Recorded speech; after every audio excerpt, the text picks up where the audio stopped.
is up, everybody? Welcome to The Stack. I'm Alex.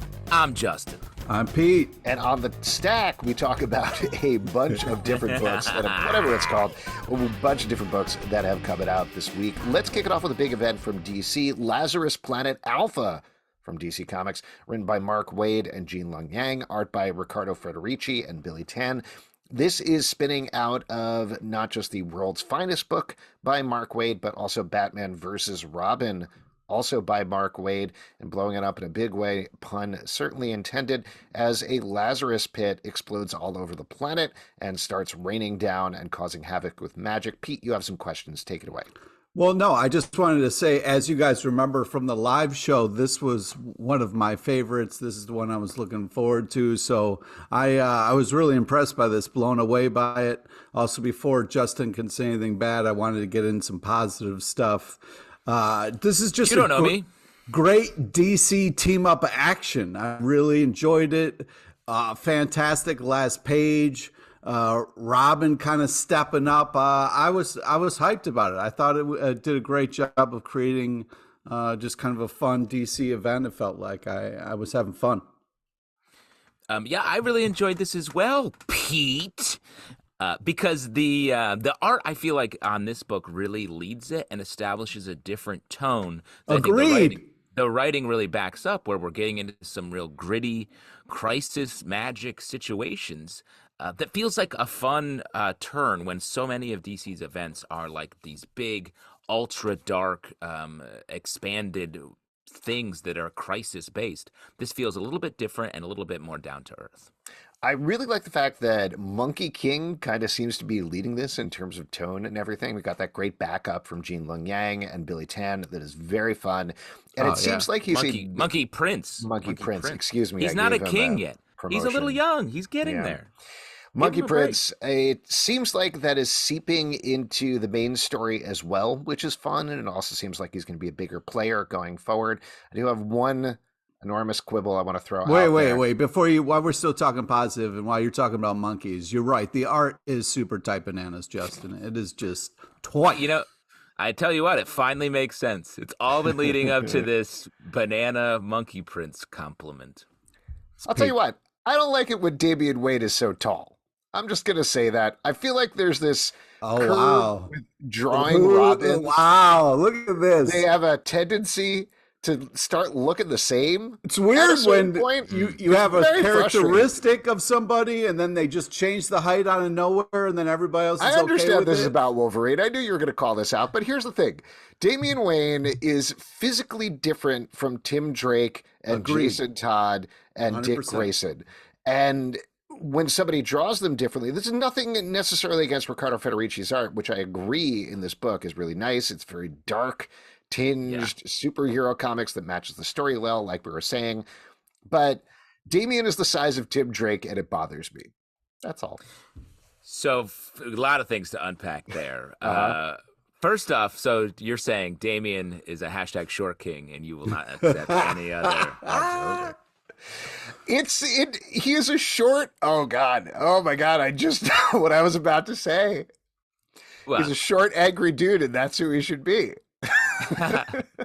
So, for those of you that don't know, when I got up this morning, I didn't know today was going to be the greatest day. I didn't even know where this was going to go when I started this, but all wrong for you, Alex. Now. Oh, super tight bananas.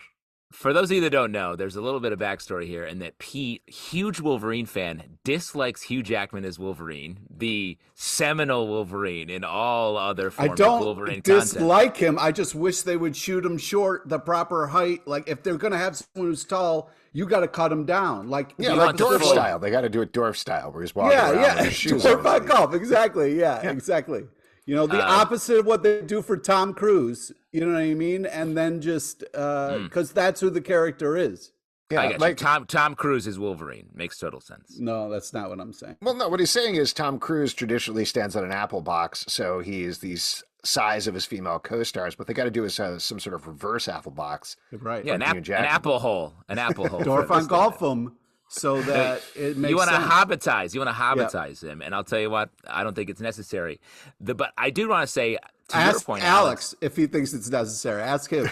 I do think, okay, I know Justin's probably going to back me up in a second, and I'm going to dig myself an apple hole here, but I do think there's a difference between Hugh Jackman, a live person, when you're casting in a movie and you want to cast the best actor for the role, irregardless he is necessarily the best actor for the role. Yes, irregardless of how necessarily they look. But in a comic, I do think it's a different thing because you have control over what the people actually look like.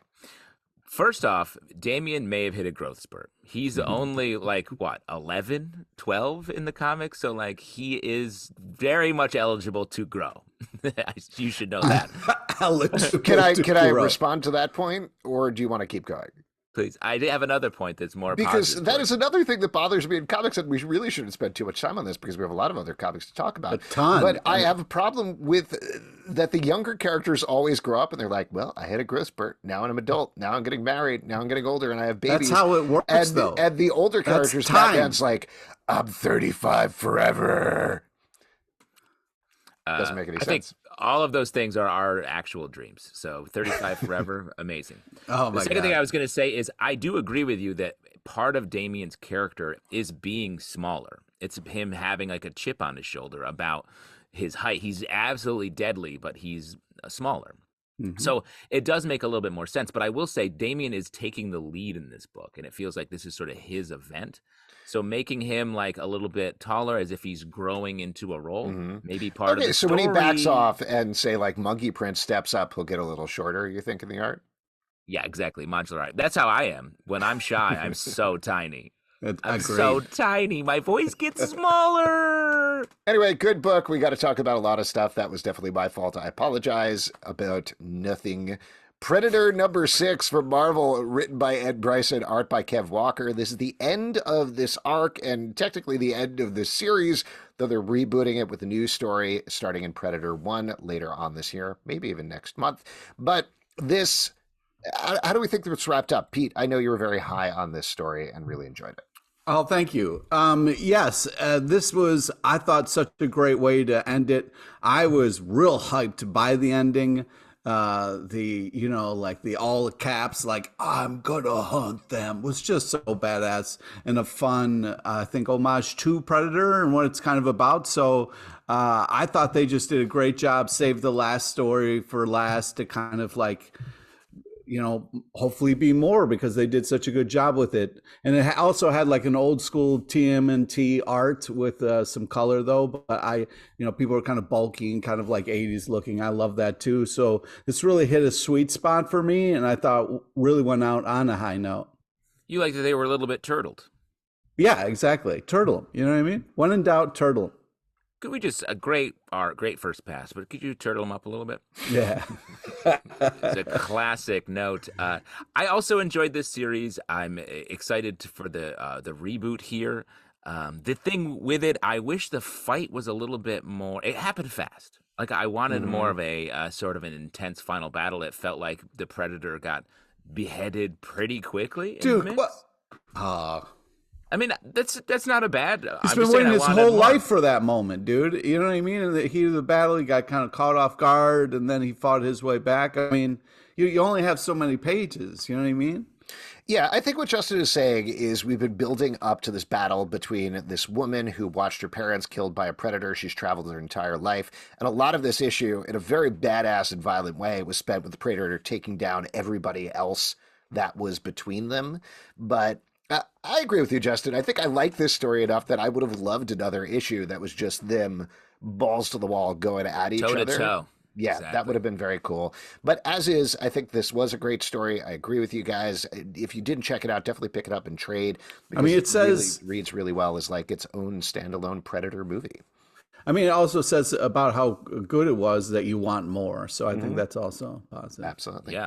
Like Black Cloak, #1 from Image Comics, written by Kelly Thompson, by Meredith McClaren. We had them on the show this week and did talk to them about this book. This is a sci-fi fantasy noir book. Lots of stuff going on here, set in a world post-end battle in a fantasy world type thing, but it's involving the death of a elf.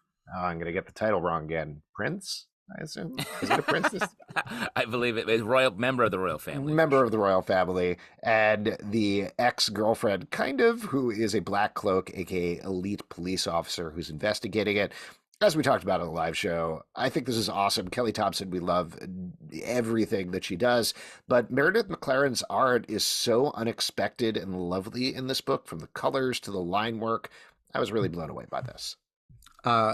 Justin, if I may, I mean, I got to unfortunately. No, actually, let me jump in real quick, because I just want to say, Pete, like, we talked about this a lot, and I know you, I guess, didn't have an opinion because he sort of ducked out on the live show and were not interested. See, we lost power. So, yeah, I didn't get to talk to as much. Well, it sounds like you guys lost power in this conversation a little bit. Oh, my God. Yeah, but I'm very interested to go back and listen to what I missed. But I would just like to kind of just set this book up a little bit, if I may here. Sure. Just to check, the setup is different from the setup that I just did, right? Yeah, completely. Completely. Okay, it's completely I'm very different. excited to hear this. Go ahead, Pete. I have a setup I'd like to do as well. Well, Justin, why don't you go? I'm sorry. You started. You should go. He doesn't actually have a setup. I actually don't have a setup. I was making seems fun like you of... do, though. You know what I mean? Because you I said have it. opinions. The only setup he has is setting you up for some sort of fall. Take it away, Pete. Yep. Oh, okay, great. So I just Pete like into to say, another apple hole. in concern to this comic, which we was nice to have the guest on to talk about it, and I hope we really did. But the thing is, I would just like to say, hold your horses, sit the F down. This comic is the total package. Epic story, super tight bananas art, squared to the max. This is a unique world. So much happens, so much action, so much intrigue. Amazing last panel. Wow, this feels like it's going to be one of the comics that we'll be talking about for a while. I agree with you, Pete. We talked about this on the live show a bit with the creators, so that was really cool to be able to talk to them. And one of the main things I really enjoyed about it is the way it immerses us in a world, but holds some things back. They give us enough story and enough like emotional reactions in the art for the characters that you really get hooked into this world. There's sort of a police procedural format that keeps us sort of tied into it, even though we don't know much about the world. Great first issue. I want to make the comparison. If you're a Saga fan looking for another Saga fix, this is the book for you. Definitely pick up Black Cloak #1. Wow. Great call. Let's talk about Spy Superb #1 from Dark Horse Comics by Matt Kindt, who I will plug. We are going to be talking about this book with about 2 weeks from now on the live show as we're taping this. This is a reboot of his series that, well, the concept is set up in the first couple of pages, but it's essentially like, what if James Bond died in his first mission, and then a series of regular people were all James Bond as a collective, but didn't really know it.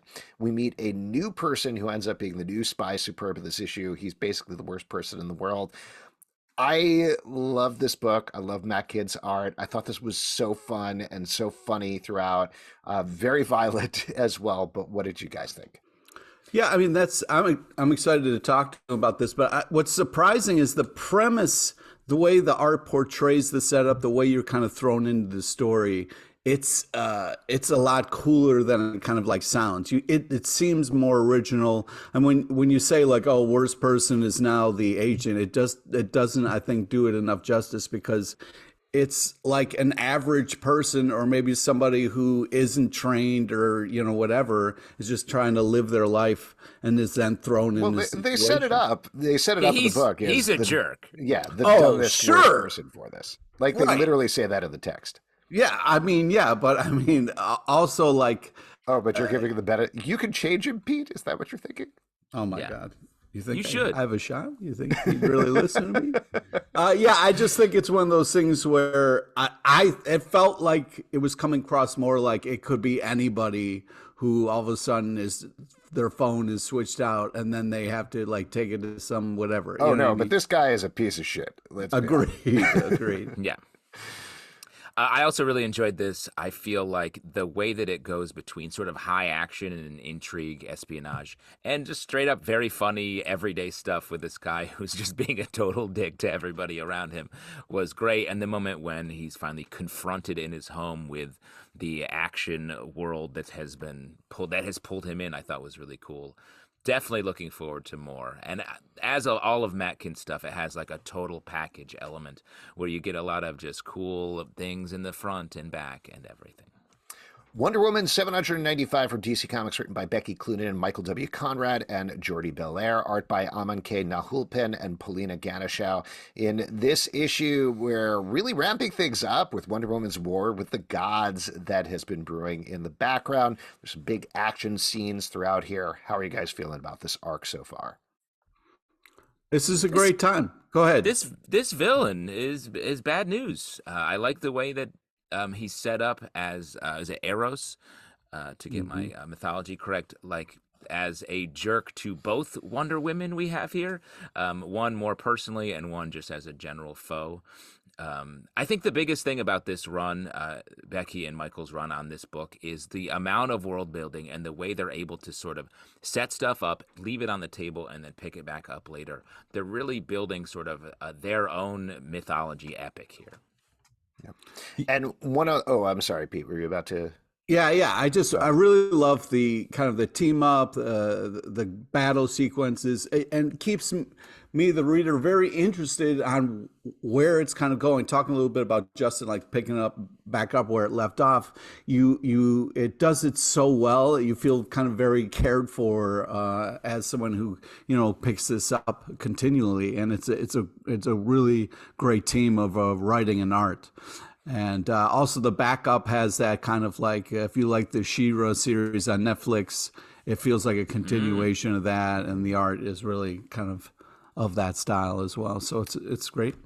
Only thing I was going to throw out there is I love Cheetah being part of the team. It's a great addition. And in general, just having Steve Trevor there, Etta Candy, Cheetah, it's not Gilgamesh.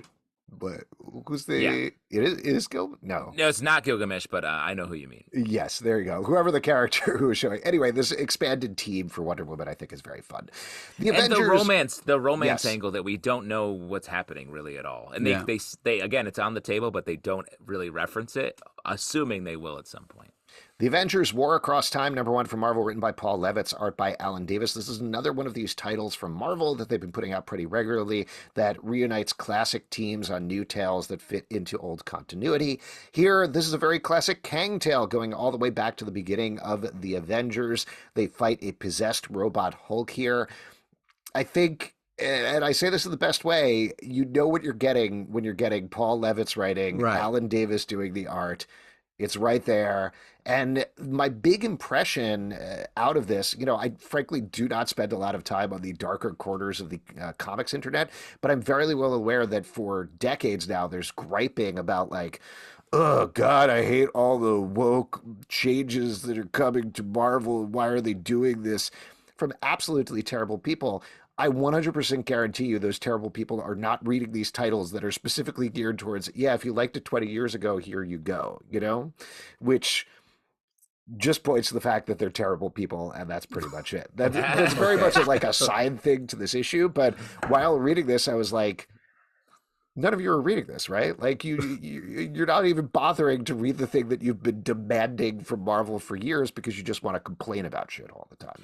We review comics and trolls, and these trolls are getting a major thumbs down. They are not super tight bananas. Don't like trolls, and I'm not afraid to say it. This has a great kind of like old school feel to it. It feels like an old school Avengers title, which is really nice. And, great, cool use of Kang. I'm glad that, just had some classic kind of Hulk-verse fights, with Thor and everything and Iron Man. And yeah, it was just kind of had a great kind of nostalgia Avengers book feel to it. And I think Paul did a good job of capturing that. It definitely does what it does. The way that there's not a lot of nuance. I think with the people you're talking about, Alex, who are against the quote unquote wokeness, I feel like that's detail, originality, and bringing in different voices, something that I really enjoy in comics. This feels like hearing an old voice again, which can be interesting, but some of it reads like crazy. Like the Wasp is like so intensely trying to like flirt with everyone in a way that I'm just like, what are we doing here? It just feels like an artifact, which can be cool to look at, but it's not something I'm like, this is my comics. Yeah, and to be clear, I think I'm on the same page as you about this, Justin. I love Alan Davis' art. The Excalibur run that he did with Chris Claremont is one of my absolute favorite things of all time. I think there's a place for this, and I think people need this. Non-troll people even enjoy this sort of thing. I do appreciate things pushing forward, and I do want things to push forward because they have to. Time marches on. So there you go. Speaking of which, let's turn to a new exciting book, Two Graves, #3 from Image Comics, written by Genevieve Valentine, art by Ming Doyle. We've been following this book very closely, and it seems to be about a woman who is very close to her own death, but maybe turning into death herself, palling around with death as they travel around and interact with people. It's still playing it a little murky, but that's one of the things I love. I'm very into the mystery box of this book. Yeah, and I like the way that the art is sort of revealing our death character is coming more into focus. I'm not imagining that, right? No, I definitely think he is. I mean, the magical bag that floats around his head sometimes is more revealing, sometimes it's more baggy. It's tough. Yeah, like all bags, they eventually just disintegrate if you wear them on your head long enough. That was the point of American Beauty, right? Yeah. Wow. Exactly. Yeah, exactly. The only point. And a movie that I know, Alex, you rewatch on almost the daily. Gosh, I love it. There's one specific actor I love in it, but I don't want to say all right. Wow. Let's I agree with you, Alex, where we're getting a little bit of the story at a time, but not in an annoying way. It feels like we're just spending time with these characters in this kind of moment before a big choice. So it's very interesting and tonally kind of like creepy in all the right ways. And I liked also the back matter. It had some deep shit. That was some pretty cool stuff. Yeah, I agree with the back matter. I definitely enjoyed that text piece. I also think a story like this where we don't know what the rules are really, but we just get the great tip of the spear is just these two characters who seem to be maybe trying to kill each other, or they have a history that we don't know. And it feels very, the suspense is strong in such a focused, emotional way. What I think is working about it, and then we can move on to the next one, just talking about the rules, is even though we, the reader, don't know what the rules are and the main character is figuring them out, it seems pretty clear to me through the writing that the team behind it knows what the rules are. And that's a pretty clear distinction. It's good. Yeah. It's good. I mean, I know I talk about Lost all the time. I got a Lost connection behind me. But we don't have time for this. No. But just like very clearly, they did not know where they were going for a good chunk of it. And very famously in season 3, they're like, please, you got to let us know when we can end the show so we can decide on an ending. So that's why things were very wobbly, because they were just kind of throwing shit out there and figuring out what sticks. With something like this, there's a confidence here in terms of the mythology that really comes through in the writing. And maybe they're going to, respond to this and be like, we don't know what we're doing. Oh, no. But it feels like there are answers there, even though we don't have the answers right now. Alex, is it true that when Lost was building the collection behind you, that they didn't actually know how they're going to finish the box? And so there's no bottom. There's no bottom. What's in the box? Doesn't make any sense. Yeah. What's in the box? What's in the box? What's in the box? Yeah, there you go. Another movie with one of my favorite actors. But oh, my God. The Human Target, #10, who is me right now, I think. DC Comics, written by Tom King, art by Greg Smallwood. Big revelations in this issue as things really start to come together, and we set it up for, I believe, the last 2 issues finale. Justin, I know you've been loving this book. How did you feel about this one? I love this book. I talked about it a little bit on the live show. This book is able to both keep their great, sexy, noir-y story going, and then have some wild diversions like Gnort in this is just hanging. Just riding with him, having beers, which is fun, and then brings us back to something a twist that maybe we could have predicted was coming, but it still works and is worth every second and every panel of this beautifully drawn and written book. Pete, you really don't like Pete, this. come on. It's very You don't like surprising to me. Even the art is super noir bananas. Well, no, I mean, the art is fabuloso. It's really a really stylistic, unbelievable choice. I was super impressed with the art. Yeah, Nord's cool, but like, you know, it got a little Bill Cosby weird where he's drugging women and, you know, it's like, this guy is, we're doing this. Okay, all right. So I don't know, man. It gets darker and darker. I thought it was ending with the last issue because it kind of had a good place to end on, but now it's getting weird. But, you know, maybe the last one will be great. I wouldn't say he's being Bill Cosby weird in that. It's a detective story trope to slip a Mickey to someone. Okay, it's definitely not Yeah, Bill yeah, Cosby-esque what's I'm sure happening it's like here. When you're talking to the authorities later, you know, no. It's not, I didn't like drug her like Bill Cosby drug her. I drugged her like a detective would drug her, like investigator. I mean, it's a fictional narrative that is playing on noir tropes, so I understand. Just to be clear, we're not saying Mickey anybody in real life ever under any circumstances. Yeah. But in terms of hitting the noir tropes, it's the same thing as Knort being the drunk handyman dude who used to work at the company who gets him in the back door. That's all that they're playing off of here. So ethically, is that wrong? Yes, Pete, you're right. Ethically, it's wrong. In terms of the fictional narrative, I think it's okay. We don't need to spend too much time thinking about it. And Pete, I thought you would like Gnort because he's sort of like a medium-sized Wolverine. He's like headed in the right direction. How dare you? Well, this episode is definitely heading towards the dark web, and let's head towards a dark web chunk here with our next couple of titles. We've been talking about them separately, but I figured let's talk about them all together. It's smart. Let's chunk. So we got 3 titles in the dark web this week. We've got The Amazing Spider-Man number 17 from Marvel, written by Zeb Wells, art by Ed McGuinness. Mary Jane and Black Cat number 2 from Marvel, written by Jed McKay, art by Vincenzo Caruto. And Dark Web Miss Marvel number 2 from Marvel, written by Sabir Perzada, art by Francesco Mortorino. In case you haven't been paying attention to Zed, this is a wild goof of an event where New York kind of gets sent to hell by Ben Reilly and Madeline Pryor. Some of our characters are now in limbo, aka hell, over the course of this issue. And we're getting very different focuses in The Amazing Spider-Man. Peter Parker is in a hellacious version of the Daily Bugle with J. Jonah Jameson. In Mary Jane and Black Cat, they have been tasked with stealing the Soul Sword by Belasco. And in Dark Web, Miss Marvel, basically she's just in hell and she's really trying to get out of there, but ultimately ends up fighting one of her old foes, the Inventor, with a twist. I know I say this every week. I am consistently surprised how funny this event is. It's wild from just a story point of view, the way it is like a joke in a way, but they're taking the joke very seriously. Specifically, the Amazing Spider-Man book is pushing the story forward, but at the same time, you've got J. Jonah Jameson being like, hey, Jonah, come to bed, by his talking bed that is trying to eat him, but also maybe have sex with him. And I was like, what? And that's just one panel. I was like, oh, this is part of the story.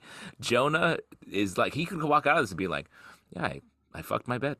Yeah, well, that's what Jonah might say. That could be a Daily Bugle headline. Yeah, but I'm like, what are we doing here? What's with the?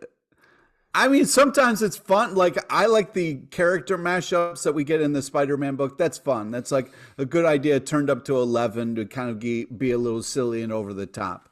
But the bed thing was super creepy, especially the lips on it. But I was just like... because you were so attracted to it, right, Pete? Yeah. What did you do when you got into your bed?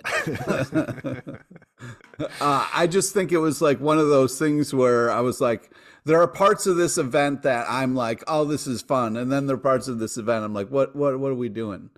It's a fuck around, you know? So I do think in terms of like... maybe that's part of the reason I'm enjoying it. I'm sort of turned off by the idea of everything matters and this is all important and it's changing forever, because spoiler, we've been doing this for 16 years, and we know mostly it doesn't change and eventually comes back to the end. So I would rather have fun in the middle while we're there. And I know we keep talking about the Amazing Spider-Man issue, but the whole bit about these demons not quite understanding the tropes and forcing J. Jonah Jameson to shout, "Get me tasty pics of Spider-Man," made me laugh out loud. The Mary Jane and Black Cat issue, I love that they're working this heist thing in with the Black Cat, and just the emotional underpinning of like, Black Cat still has feelings for Spider-Man. Mary Jane probably doesn't, but also probably does, and they don't know how to talk about it. Getting into his perspective, there's a really good emotional hook there. And like we talked about with the last issue, me and Pete, Dark Web Miss Marvel, this is the best Miss Marvel that I've read in a really long time. So yes, even though I'm not sure what it amounts to at the end, I don't care.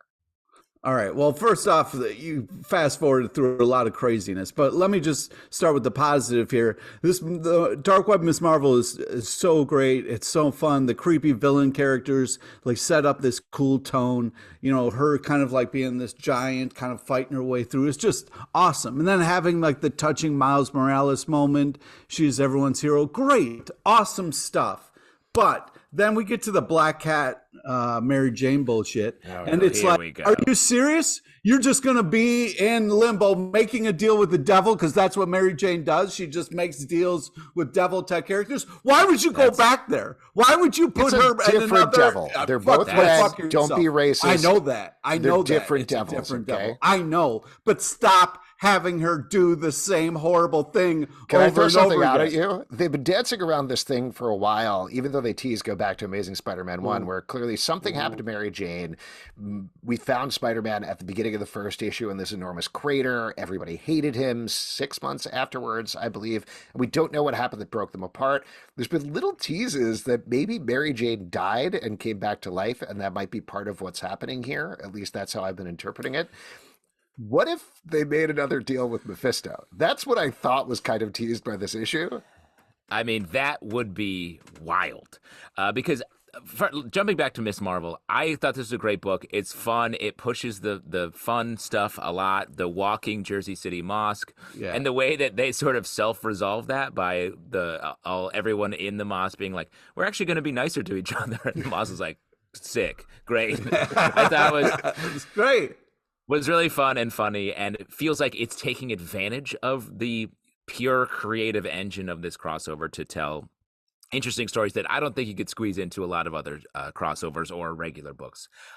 But the Mary Jane and Black Cat book, I love. I love the way it's written. As far as all of these books, this book seems to have the most future ramifications for what's actually going on in the Spider books, to the point of what Alex is talking about. To the fact that if they made another deal with the devil, I think that's a great use of that, and I think it actually helps you, Pete. I was started off so high, like in such a great place. Alex was like on my side, and it's gone so horrible. The highs and lows are killing me in this stack. Hashtag Damien's a short king.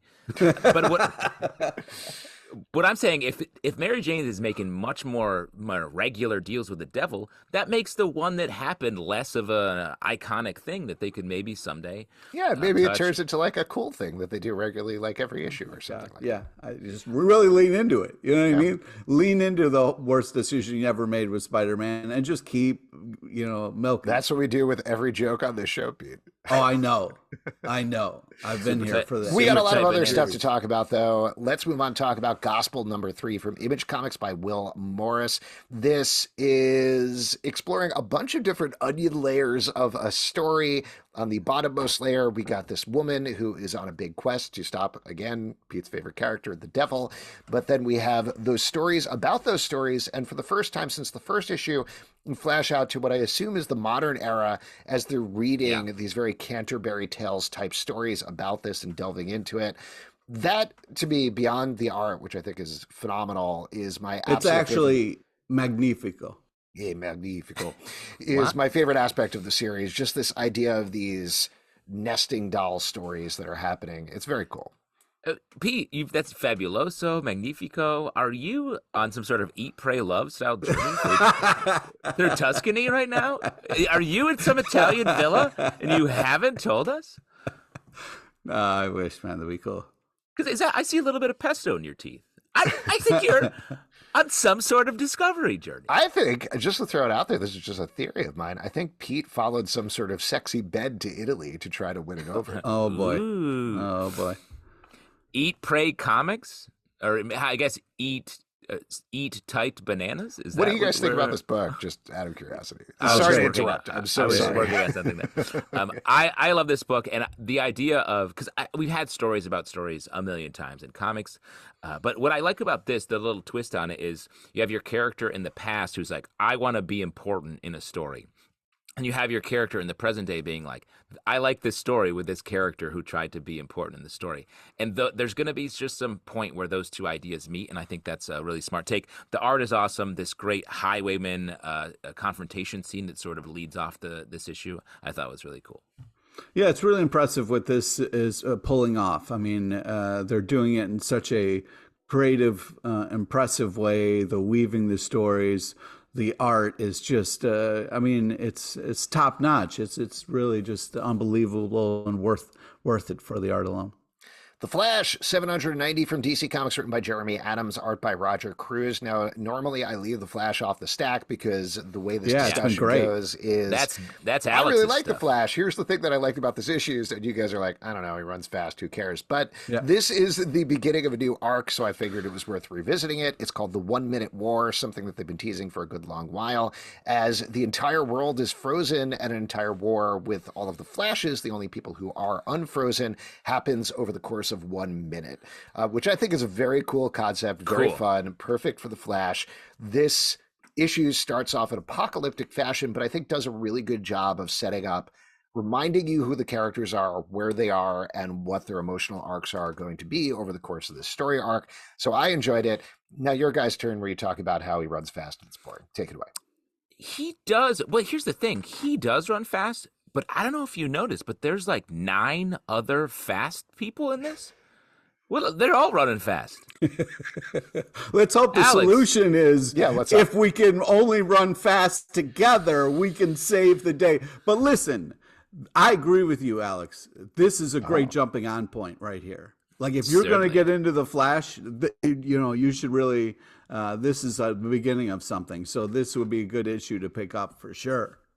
I think you liked it just because there was a giant arrow in it. Yeah, that was a giant arrow hits the earth, essentially. But to your point, Alex, I do like this. It is a great jumping on point, and the premise of this 1 minute war is cool. The thing with the Flash universe that is, I think, a barrier to entry for me, at least a little bit, is unlike other legacy heroes, like, say, Green Lanterns, it feels like they take turns being the main lantern, and we sort of focus on them for a time. And the Flash is like, nope.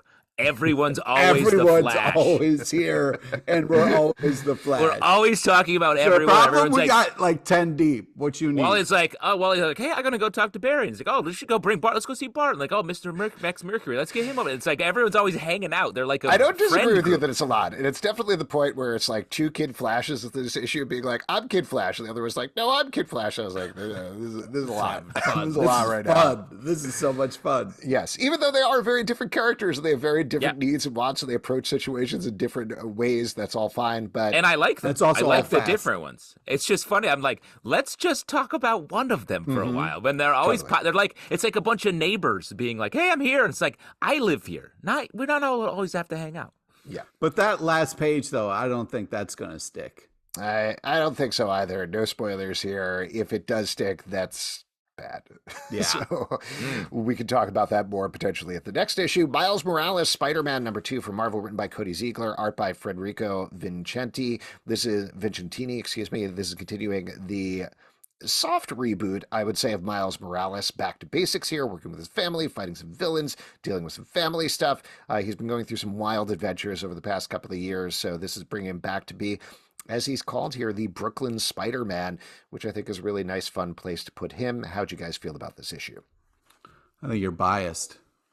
Oh, because I live in Brooklyn? Yeah, that's right. Oh, you're like a nice Philadelphia Spider-Man there? And outside Baltimore Spider-Man? Whiz? Or maybe, Pete, do you want some sort of like Florence, Italy Spider-Man to really I forgot you're in Baltimore now. Hey, you want one with like a crab cake with a little old bay on him? That's right, man.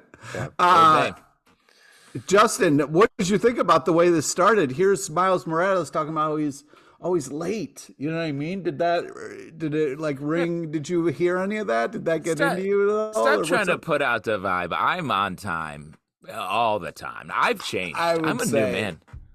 I'm a new man. This is fun. I like that now Miles Morales feels like it's not all about the new things that Miles is doing. It is like he's fully Spider-Man, in this case, Brooklyn Spider-Man, and he just has a bunch of shit on his plate like Peter Parker always does too. So I think the new direction that Miles is going in is fun.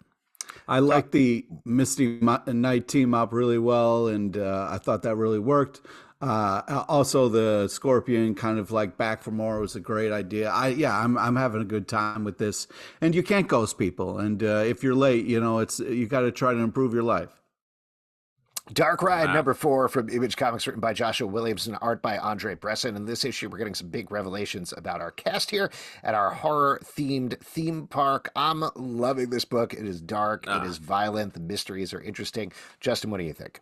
I also love this. I love this team. Their book Birthright is one of my faves. The art, especially in this issue by Ed Brisson, like you said, is so good.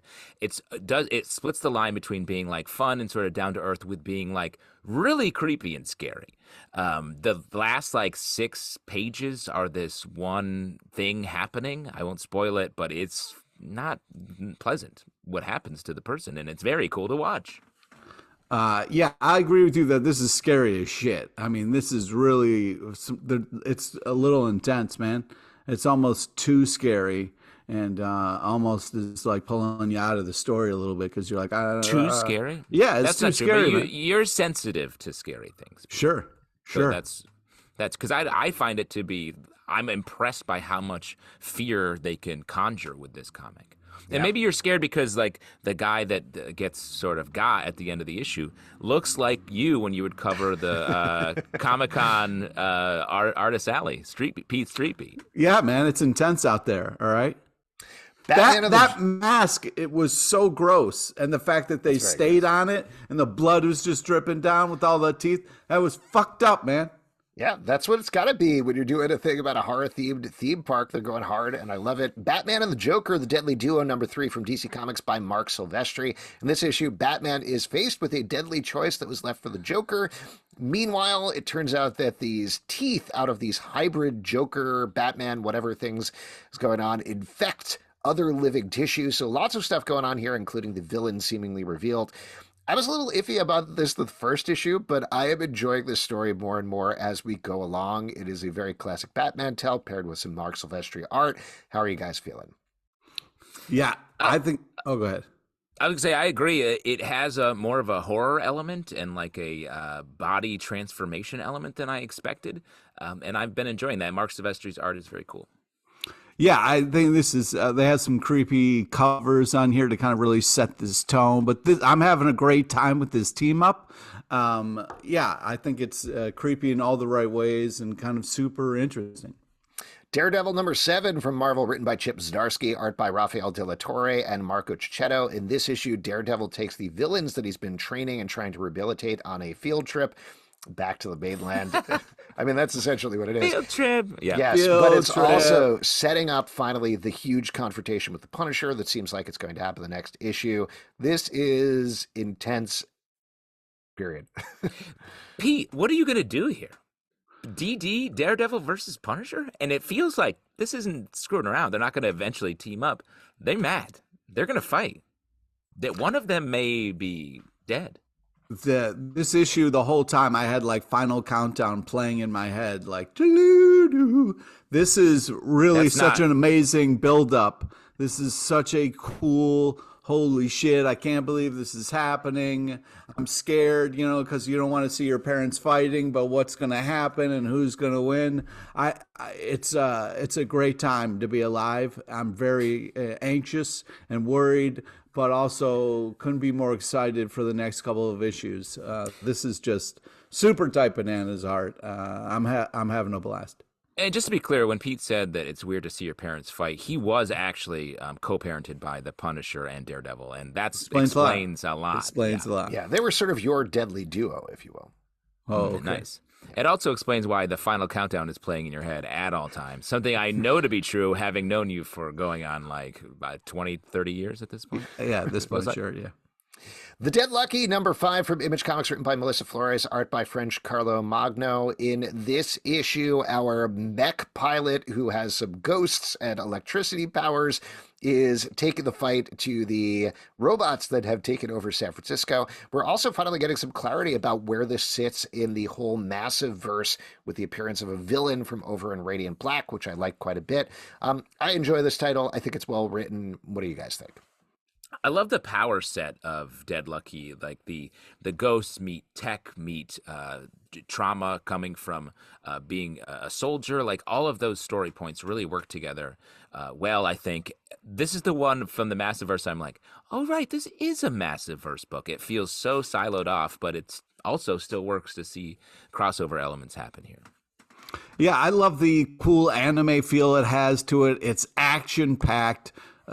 Great last page. I think this is just a blast of a comic, and yeah, if you like it, you'll continue to like it. It delivers. If you like it, you'll like it. Yeah, if you like it, you'll like it. That's why people tune into the show, for the crack critical commentary. Hey, if you like it, you like it. If you see a fork in the road, you take it. You know what I mean? or don't. Turn back. Whatever you want. Specs number 3 for Boom Studios, written by David M. Boer, art by Chris Sheehan. In this issue, I felt like we were getting some clarity in terms of what this story is, as these kids got these glasses from the back of a comic book that give them very light wishes. This is basically a Tales from the Crypt, you know? Like, that's essentially what it is. That's what it turns into in this issue. And that, for me, gave me a lot of clarity about how they've been approaching it the past couple of the issues. And I like the story. I'm excited to see it wrap up. I agree with you there. I will say that it feels like they've done a good job in this issue, specifically building up like they're in trouble. It's going to be very hard to spec your way out of this in the way that they've specced their way into it. Confronting the cop scene between our main guy, is Teddy, is that his name maybe? Sure. And the dick cop, I thought was really, really good. And while that's simultaneously happening, our other main character is dealing with some deep mystical shit. So that was a cool combo. The prom girl story creeped me the fuck out, man. And the art is just so scary cool. It's really impressive. The layout, how creepy it is, and what's happening to these kids. This story is kind of really... each issue it's gotten crazier and crazier, and it's really delivering in such an interesting way.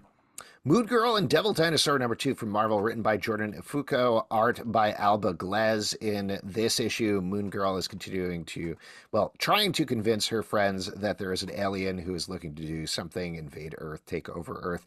My big thing about this issue that I liked was I got a couple pages in. I was bummed there wasn't enough Devil Dinosaur in the first issue, and I was like, oh, not enough Devil Dinosaur again. And then there was a lot of Devil Dinosaur. This dinosaur is evil. Pete, do you feel like this dinosaur would make a deal with some sort of Dino Mary Jane? Oh, boo.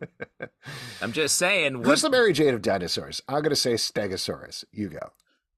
Oh, nice. Yeah. Frankly, you just hit the jackpot. Apatosaurus. Wow. I was going to say saber-toothed tiger. You just hit the jackpot. Here, just cut the first one and put that one in. Okay. And cut. This book was, I love the detail work on this. The way we get just little different points that Moon Girl throws in here, like using the gloves, the sign language, all that stuff. It's so smart and so well thought out for a story. And the art really suits what's happening here.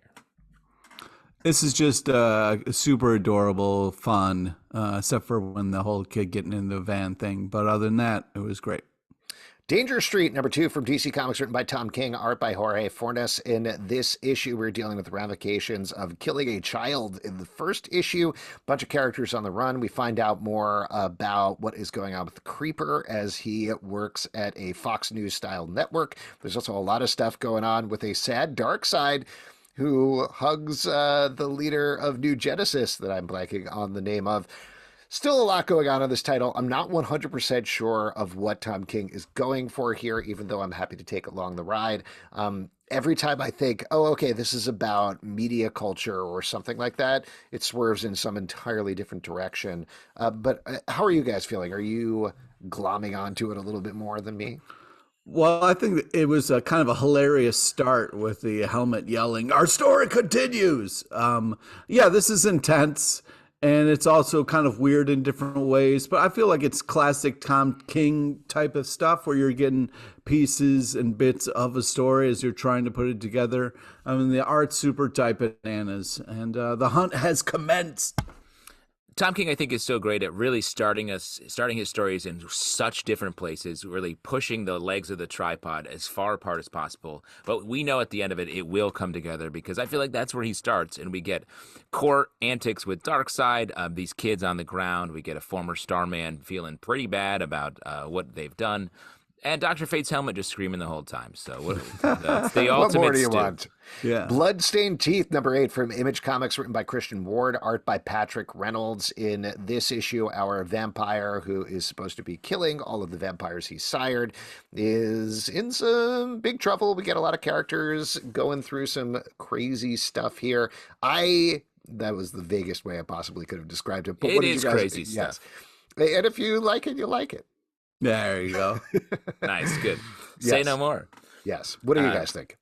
I just watched the movie The Menu on HBO Max, and so this sort of chefery focus here was very well timed for my life. I love the neon art here. I love the sort of story of the week element that we get with it. I would read a ton of this. Yeah, this is another banger comic. I like this style that really brings you into this world of this comic. I mean, there's a ton of story and action. Love the pace, love the intensity, epic art.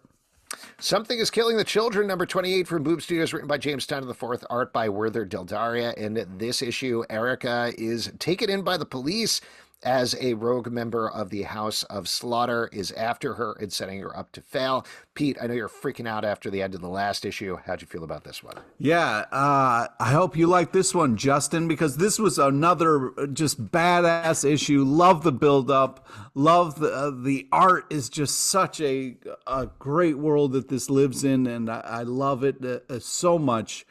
It's just really impressive what they do with the characters and the build, the slow build that they're doing. This is just so much fun. My comments in the past have been mostly about it doesn't feel like a lot of things happen on an issue-to-issue basis with this series, but this issue, a lot of stuff happens, and we're getting Erica we're getting to know a lot more about her and see her be very upset and have some actual people she cares about around her, so that is cool. Monica Rambeau, Photon, number 2 from Marvel, written by Eve L. Ewing, art by Ivan Fiorello and Luna Maresca. After the events of the last issue, Monica Rambeau has seemingly been sent back in time to back when she was a member of the Avengers. We get some Black Knight sightings, among other characters that I care less about.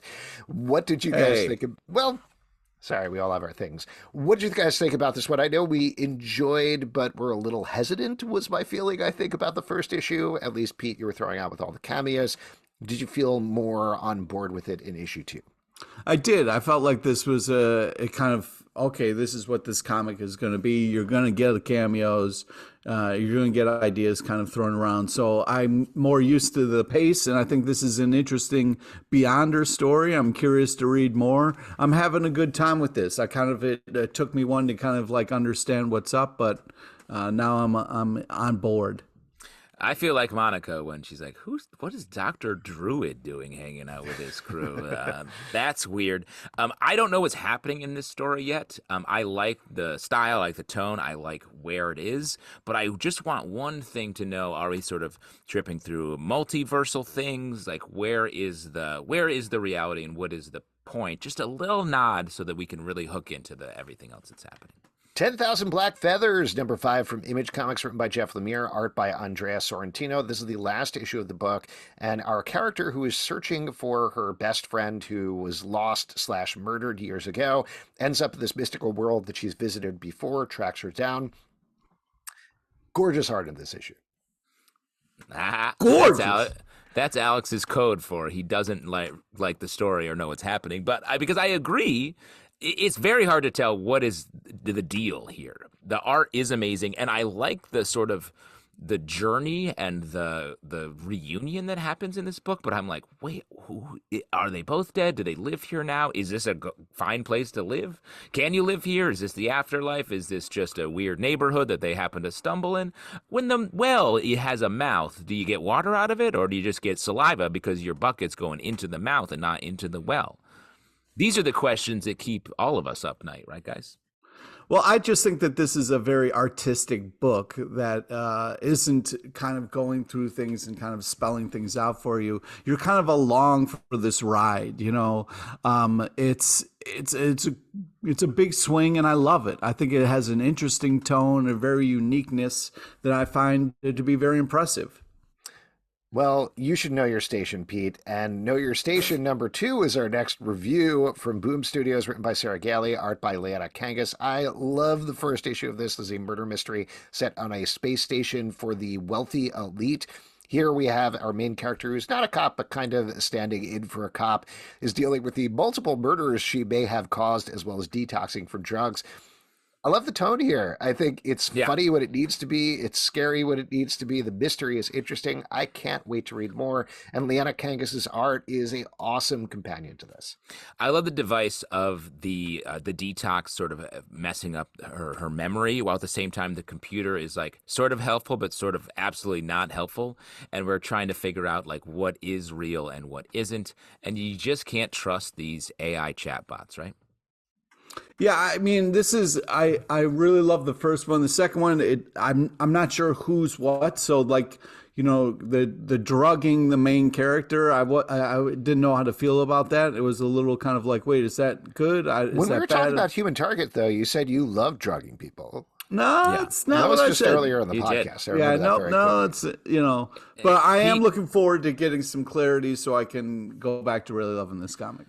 Pete, and honestly, the drink you just made me before we started recording is really starting to hit me. I feel like, did you put something in? Let's not lean into this, guys. Did you put something in my drink? Please. Let's not dig ourselves an apple hole here. Wolverine number 29 from Marvel, written by Benjamin Percy, art by Juan Jose Rip. In this issue, Wolverine has plunged deep into Krakoa, aka Hell, which is kind of haunted by the spirit of Sabretooth.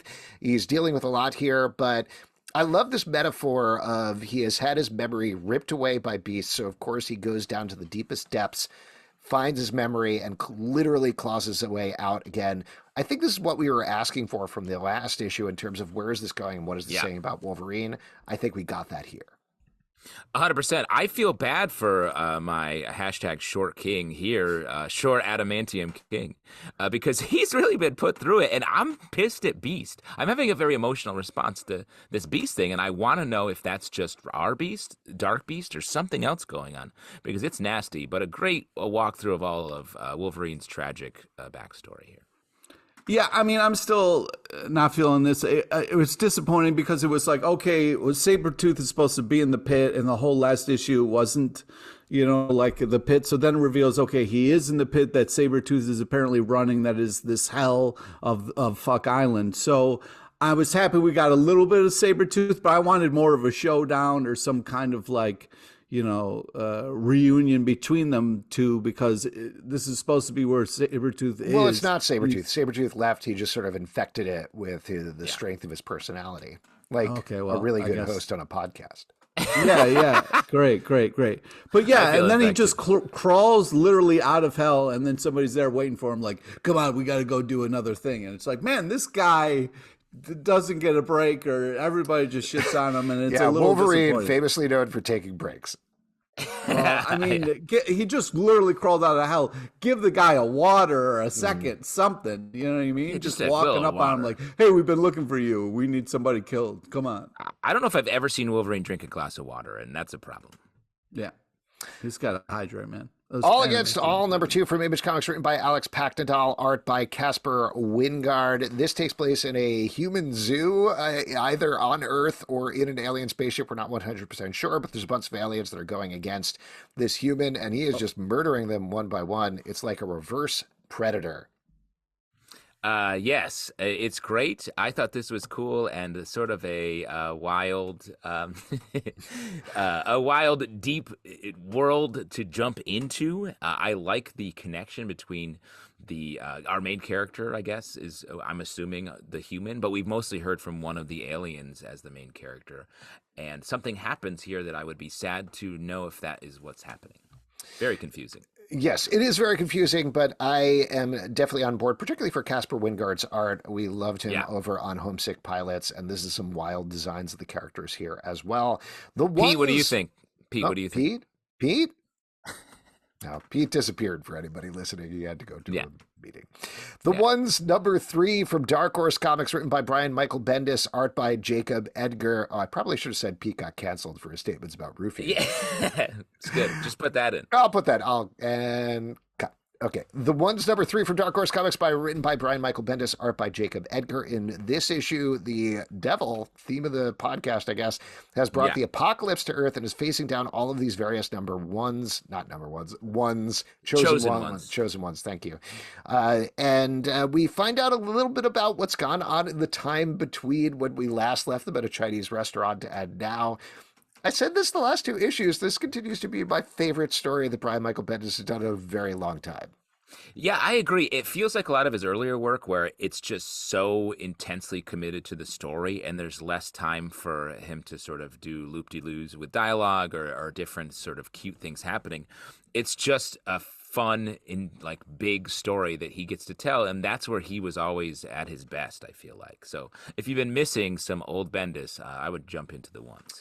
Yeah, and Jacob Edgar's art feels very reminiscent of, oh my gosh, I'm completely blanking on his name, who did Powers with Brian, Mike Avon Oeming. Yeah. It feels reminiscent of that. It's not necessarily a ripoff, but I think it's definitely going for that vibe a little bit. So very fun book. And last but not least, Little Monsters, number 9 from Image Comics, written by Jeff Lemire, art by Dustin Nguyen. This is following the fallout of the last issue. We have a bunch of our little vampires who are protecting a human, are trapped inside of a building. A bunch of others are outside a building. Unlike 10,000 Black Feathers, it feels like this is rushing through information in this issue in a very big way, which I appreciated after the way that it was spaced out in the first 8. I was going to make the same comparison, both Jeff Lemire books, and this one feels like it is running headlong. We're getting some sort of lost Ian flashbacks to each of the different characters in each issue, which I think is really cool. I love this world. This is something I would like to see as a TV show, an animated show, adult animated show, or something like that. It's a book it's been getting better as it's been going on.